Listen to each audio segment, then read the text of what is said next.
Greetings, Professor Franco. My name's Victoria. Even though we've never officially met in person, I feel like this is a good introduction. So this is my vision board. Right here. I'll zoom in a little bit more as I'm speaking. If you see me moving, looking to the sides because I'm looking at my notes, so I want to make sure I hit everything. I just want to start by beginning and saying thank you so much for such a positive semester. I've genuinely enjoyed your class a lot. It's helped me discover a lot of things about myself that I don't think that I would have just on my own, and I'm all about self-growth and development, and I feel like your class genuinely taught me a lot of that, so I'm very thankful. So to begin, this is my vision board. I have a few pictures here that is printed. So let me start by talking about, let's see,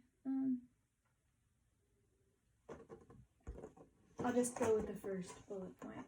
So I have here pictured my dream house. I'm really into like modern looking houses. Honestly, I don't envision myself wanting a huge house. I feel like that's a lot to take care of, cleaning wise and everything, and it's just gonna be probably me and maybe like my husband in the future, hopefully. So I don't see myself needing a whole lot of space, and I envision myself traveling a lot, which I have here. So I don't need a big space. I feel like it's a little excessive. This is my dream car right here. It's an Audi. I preferably want an Audi R8. I'm not sure if this is an R8, but nonetheless, it's an Audi. I think it's a 2020, the newest one that just dropped, regardless. I don't want any children, as of right now. Who knows, that may change, but as of right now, I don't. So as part of my little family, I plan on getting a Rottweiler. I think they're just such beautiful dogs, and I feel like it offer good protection.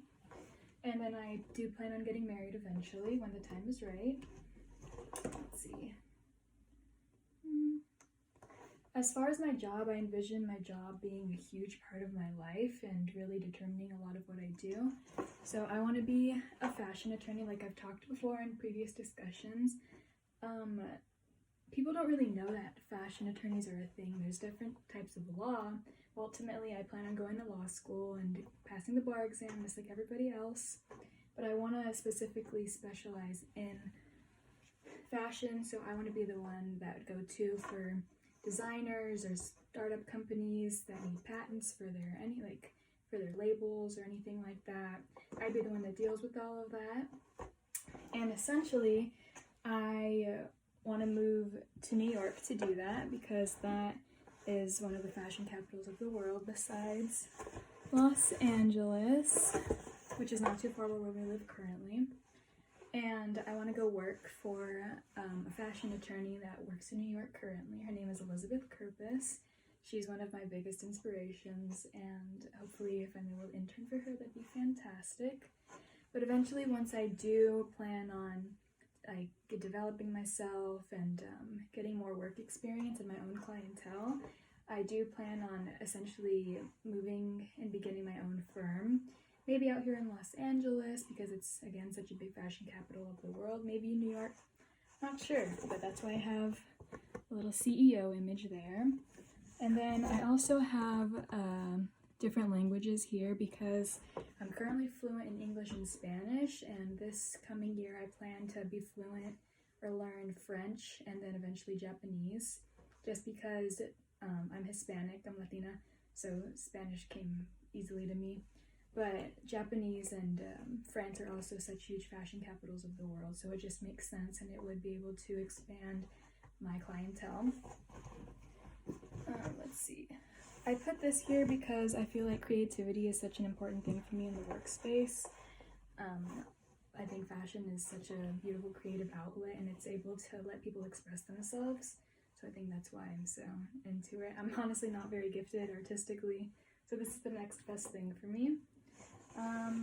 Here I have an SDSU little picture because that's where I plan on transferring once I finish my general ed here, MSJC. And then here I have one of my favorite artists wearing one of my favorite designers, Virgil Abloh. I just threw that in there because I think that they're both really big inspirations for me. And then as far to to move over to my mission statement, which is habit 2, I typed it out here. It says, I'm going to help creatively reform the toxic stereotypes of fashion in relation to intelligence and touch as many hearts as I can in doing so. Basically what that interprets for me is that because I am a Latina woman, I feel like there's not enough representation, and I want to be able to offer that when it comes to like being a lawyer and to the fashion world eventually. As far as toxic stereotypes, I feel like there's a stereotype that if you dress a certain way, or you are a woman and you dress a certain way, that you want a certain type of attention, or because you dress some sort of way that you can't be intelligent, and that is so false. And I think that it's so toxic in the society that we live in. So I plan on really hopefully being a part of ending that in my future career. That's what I want to be able to leave behind. And I also have at the end that I want to touch as many hearts as I can, because I plan on opening my own brand and business this coming year, and I want to use that as all the proceeds that I make, at least maybe like 15% of them, go to select organizations, nonprofits that are going to help others around me, because hopefully the larger that I get, the more people I'm going to be able to impact and influence, and hopefully the larger people I'm going to be able to help. And being a Latina and a person of color, I want to be able to represent my people in the best way possible, and I think that our purpose here is to help others. I mean, ultimately that's the goal, and if I'm able to do that and doing things that I love, then that's even better. So that is my mission statement. And then here I have just a picture of equality, and it just that's what it represents to me. It has different hands representing race, disability, religion, belief, sexual orientation, anything like that. Because I also want to really represent the equality of everyone, and everyone matters. We're all humans, and we should be there to love and care for each other. So I have some hearts here, because I think that a lot of what the world needs is more love, if anything. So I also have a picture here, lastly, of my family when I graduated high school, because ultimately they're such a huge force in my life. Like, I would be nothing without my parents, my mom especially. So I want to give back to them eventually when I'm able to, both financially and emotionally, and just whatever they need, because I would be nothing without them, and if I in my future successes as well. I think I covered everything that I pictured here. So moving on to how I renew myself for the last section. As when it comes to physical renewal, I really believe in like exercise, and I love exercising. It's been proven that when you exercise, that there's certain endorphins that go off that promote positivity and happiness.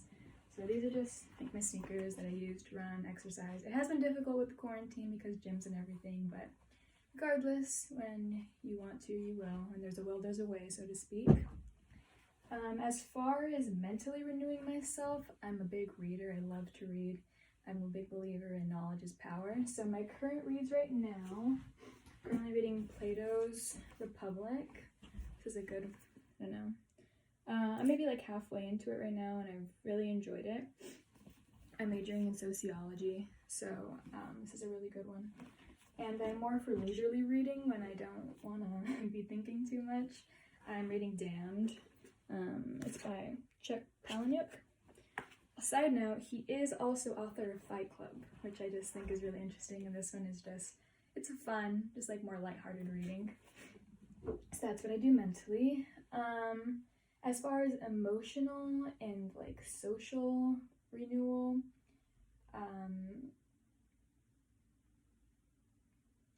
I guess I would say that my family is a big one.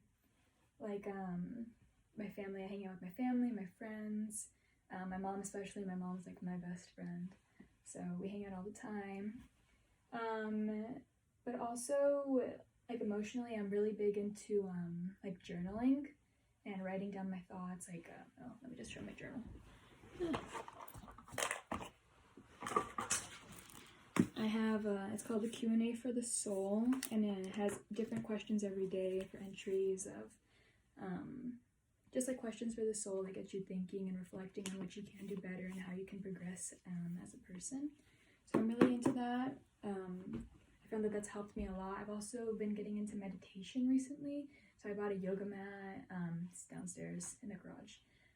And I like to wake up every day if I can and have time and just go meditate a little bit, really reflect on myself and what I want to get accomplished for the day. So, yes. And then I guess that also ties into spiritual renewal as well, meditation, and I don't believe I am religious. I was brought up Catholic, but honestly I identify more with Christianity, just because it's, I don't know, I just resonate with it more. But I also don't believe that you have to be religious to be spiritual. I think that they can go hand in hand if you'd like, but if not, it's totally fine. So yeah, I think that is everything. Thank you so much for listening, and I really enjoyed your class once again, so thank you so much for everything that you've done, and I hope that we run into each other sometime on campus, or I'm able to take another class of yours in the future. Thank you.